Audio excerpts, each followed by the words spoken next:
So far, it was largely the philosophers who studied human consciousness, but a serious effort to understand consciousness and walk the path towards ultimate reality was made at the MIT World Peace University in the form of the world's first conference on consciousness, the ultimate reality. This is the video which I have actually recorded of the tunnel which is underground, which is 26 kilometers long. And you can see that this is the largest man-made machine, and it is stretching under 3 countries. And you can see that this tunnel was something when I actually had the privilege of going and visiting it.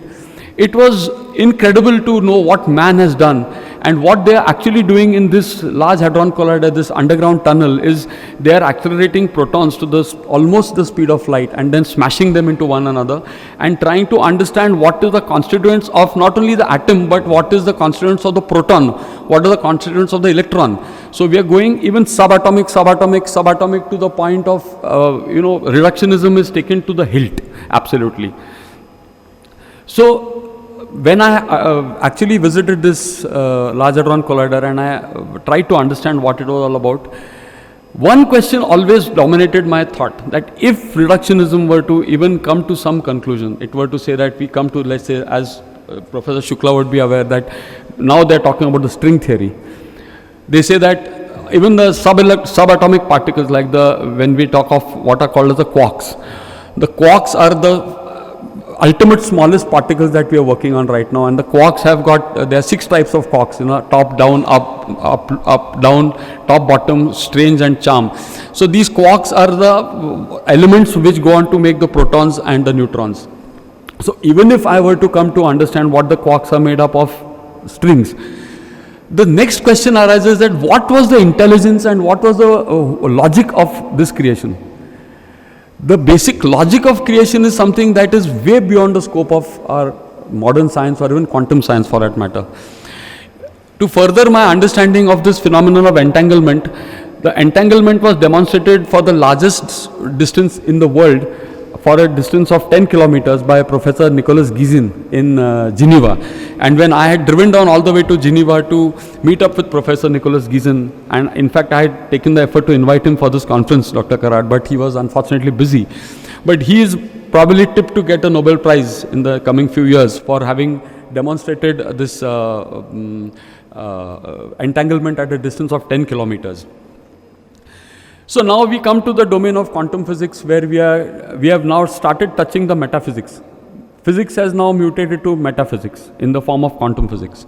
And if one were to assume that quantum physics is going to give me answers to the questions that I have, let's listen for 3 minutes to one of the legendary personalities in physics who was given the Nobel Prize in Physics in the year 2020.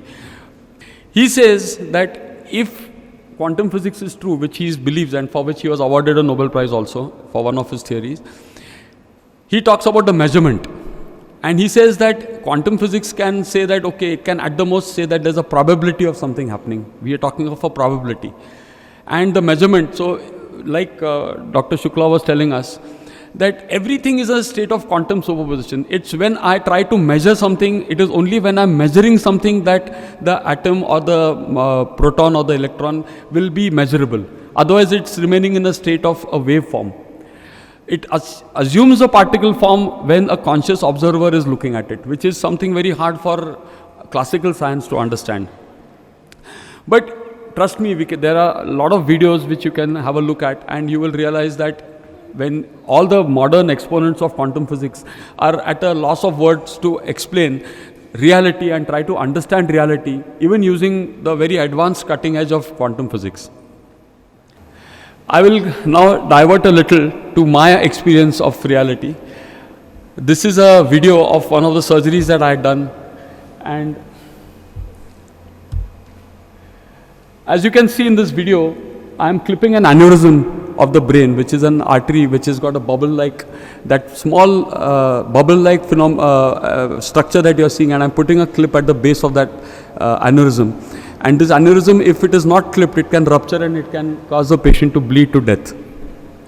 The reason for showing you this particular video clip was that when I am operating, there are moments when I am actually in the process of doing the surgery, and the entire circuit of seeing what I am seeing, my brain assimilating what I am seeing, then giving instructions to my brain to do what has to be done next. This whole sequence takes a lot of time.